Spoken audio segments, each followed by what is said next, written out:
Hello everyone, welcome back to my channel success education point with Sapna. इस video में आज हम देखेंगे बीएड सेकेंड ईयर का सब्जेक्ट है असेसमेंट फॉर लर्निंग, अधिगम के लिए आकलन। तो इसमें कुछ मैंने 5 इम्पॉर्टेंट क्वेश्चंस बताए हैं जो आपके एग्ज़ाम्स के लिए काफ़ी जो है महत्वपूर्ण है, परीक्षा में जो है पूछे जा सकते हैं। तो चलिए शुरू करते हैं एक एक करके। और जो है साथ में मैंने थ्योरी भी बताई है इम्पॉर्टेंट क्वेश्चंस के साथ, जो आपको जो है आसानी रहेगी। आप इम्पॉर्टेंट क्वेश्चन हो जाएगा और साथ में थ्योरी भी आप जो है याद कर लीजिएगा, अच्छे से समझ लीजिए। तो चलिए शुरू करते हैं इस वीडियो को। देखिए, ये वाला जो आपका पेपर है असेसमेंट फॉर लर्निंग, ये इस बार जो है 1.5 घंटे का पेपर होगा। पहले जो है ये 3 घंटे का पेपर होता था और 80 मार्क्स का होता था। तो इस बार ये 1.5 घंटे का कर दिया गया है, 80 मार्क्स का है। तो इसमें से आपको अटेंड जो है पेपर वो करना है 50% ही करना है। तो 40 नंबर का ही जो आपको पेपर है वो एग्ज़ाम में करके आना है, पूरा नहीं करना है, क्योंकि 1.5 घंटे का ही टाइम है। तो आप ऐसे कर सकते हैं, एक जो है लॉन्ग क्वेश्चन कर लीजिए 15 नंबर का, और 5 जो है शॉर्ट क्वेश्चंस कर लीजिए 5-5 नंबर के। तो इससे अपने 40 नंबर पूरे हो जाएंगे। 5 क्वेश्चन आप कीजिए शॉर्ट वाले और एक बड़ा वाला क्वेश्चन आप कर लीजिए, तो आपके 40 नंबर कंप्लीट हो जाएंगे। तो ये जो पेपर है आपका 1.5 घंटे का है, इस बात का आप अच्छे से ध्यान रखिए, उस हिसाब से ही आप परीक्षा में पेपर दीजिए, टाइम का ध्यान रखते हुए। तो चलिए शुरू करते हैं। इससे पहले आप चैनल पे नए हैं तो सब्सक्राइब करके बेल आइकन को प्रेस करें, जिससे नेक्स्ट वीडियो की नोटिफिकेशन आप तक तुरंत पहुंच सके। वीडियो को लाइक करें और साथ ही साथ शेयर भी करें। पहला क्वेश्चन है, स्व आकलन का अर्थ बताइए। देखिए, जैसे कि नाम से स्पष्ट है, स्व आकलन मतलब खुद का आकलन खुद ही करना। तो चलिए अब आंसर देखते हैं। स्व आकलन से आशय किसी व्यक्ति द्वारा अपने स्वयं के क्रियाकलापों, जो भी उसकी क्रियाएं हैं, जो भी उसके द्वारा किए गए कार्य हैं, उनको हम कहते हैं क्रियाकलाप। मतलब किसी व्यक्ति द्वारा अपने स्वयं के द्वारा ही किए गए क्रियाकलाप, मनोवृत्तियों के आकलन या मूल्यांकन से है। स्व आकलन स्वयं को देखने की प्रक्रिया है, जैसे अपन कहते हैं आत्म साक्षात्कार। ठीक है, मतलब खुद का आकलन खुद ही करना। तो स्व आकलन स्वयं को देखने की क्या है, एक प्रक्रिया है, प्रोसेस है, जिसमें व्यक्ति अपने विभिन्न पक्षों को सामने लाता है, चाहे वो मानसिक हो, चाहे शारीरिक हो, चाहे जो है मनोवैज्ञानिक पक्ष हो।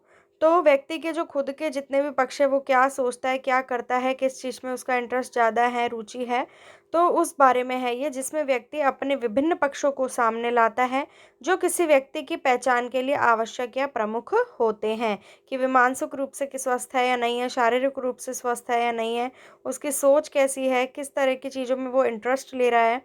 इसके प्रमुख उद्देश्य में से एक उद्देश्य स्व आकलन के साथ साथ स्व सत्यापन, मतलब सेल्फ वेरिफिकेशन और स्ववृद्धि भी है। मतलब उसकी वृद्धि कितनी हो रही है और अपना ही वो सत्यापन करेगा वो किस स्तर पर अभी है और वृद्धि कितनी हो रही है।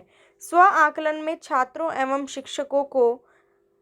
को भी और शिक्षकों को भी अपने कार्य को प्रतिबिंबित करने और कितनी अच्छी तरह से उन्होंने आकलन मापदंड स्वयं मूल्यांकन के अंतर्गत छात्रों एवं शिक्षकों को यह अवसर प्रदान किया जाना चाहिए, जिससे वह इस योग्य हो जाएं कि वह अपने जो कार्यों की अच्छाई और बुराई दोनों को जान सके, क्या हम सही कर रहे हैं, क्या हम गलत कर रहे हैं, ना कि उनका ध्यान सिर्फ ग्रेड निर्माण की तरफ ही लगा रहे।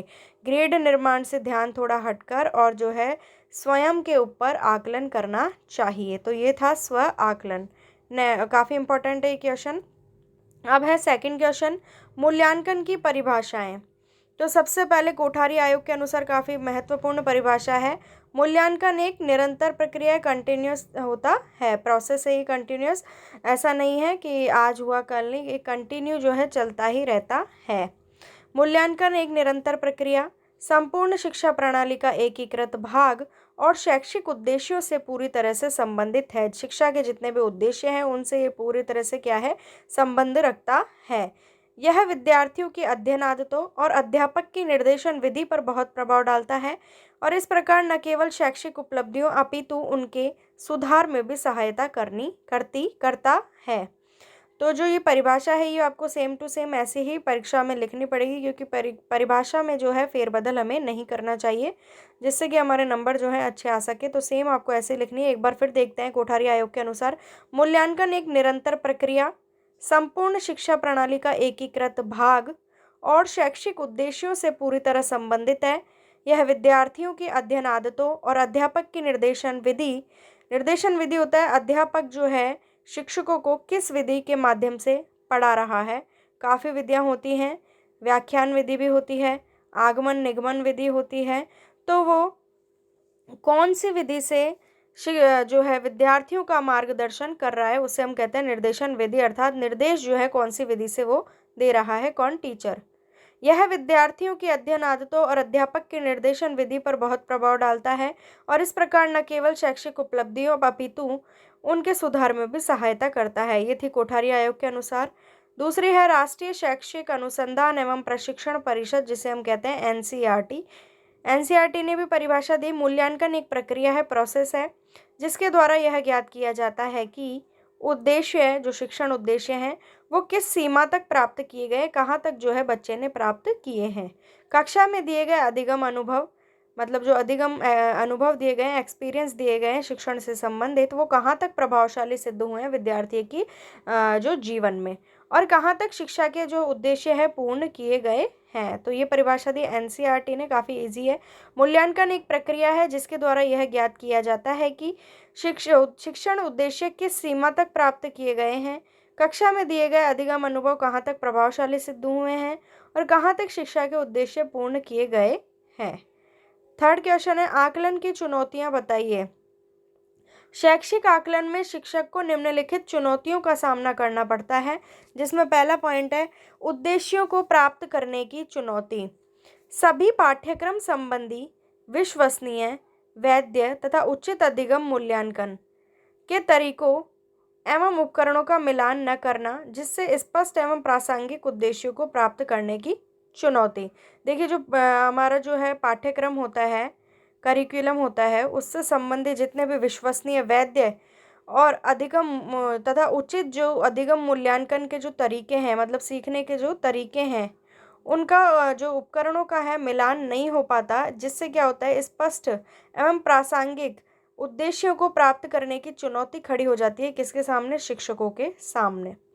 सेकंड है उपकरण संबंधी, उचित, निष्पक्ष एवं छात्र तथा शिक्षक अनुकूल आकलन उपकरण का निर्माण करना या प्राप्त करना शिक्षक के लिए किसी चुनौती से कम नहीं है। देखिए, जो उचित, निष्पक्ष एवं छात्र तथा शिक्षक अनुकूल आकलन जो उपकरणों का निर्माण होता है, वो करना शिक्षक के लिए आसान नहीं होता। किसी भी शिक्षक के लिए ये चीज़ें करना आसान नहीं होती, तो ये भी किसी चुनौती से कम नहीं है, उपकरण संबंधी चुनौती आती है।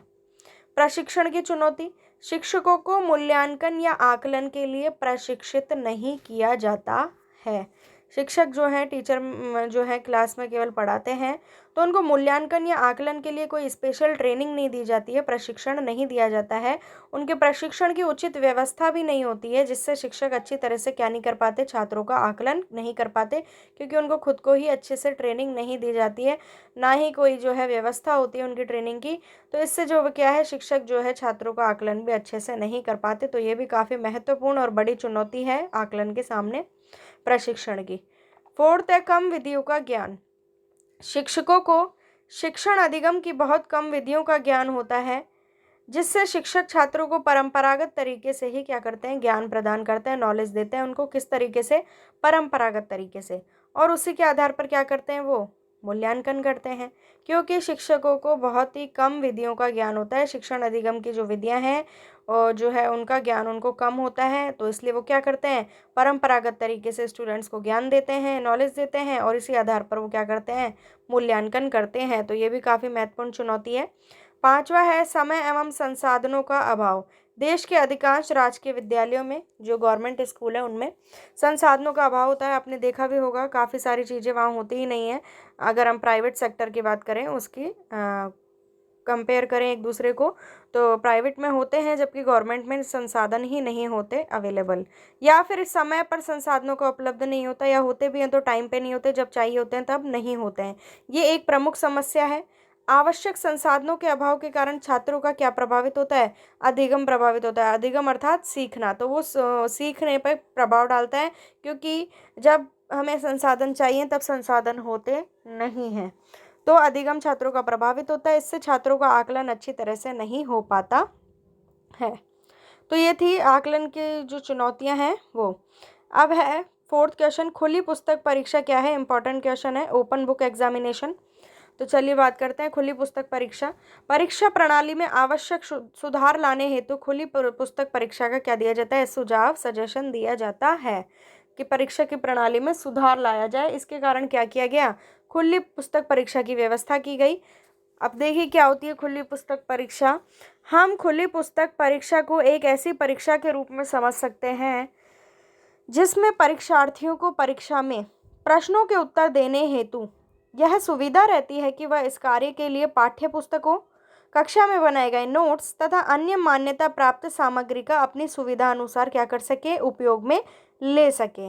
इसे खुली पुस्तक परीक्षा इसलिए ही कहा गया है क्योंकि इसमें विद्यार्थियों को परीक्षा प्रश्नों के उत्तर देने हेतु अपनी जरूरत के अनुसार पुस्तक या अन्य सामग्री को खोलकर देख सकते हैं। मतलब एक तरीके से ये चीटिंग का ही काम हो गया कि आप खोल के जो है उत्तर देख सकते हैं और उसमें से ही लिख भी सकते हैं। तो इस तरीके से इसको समझिए।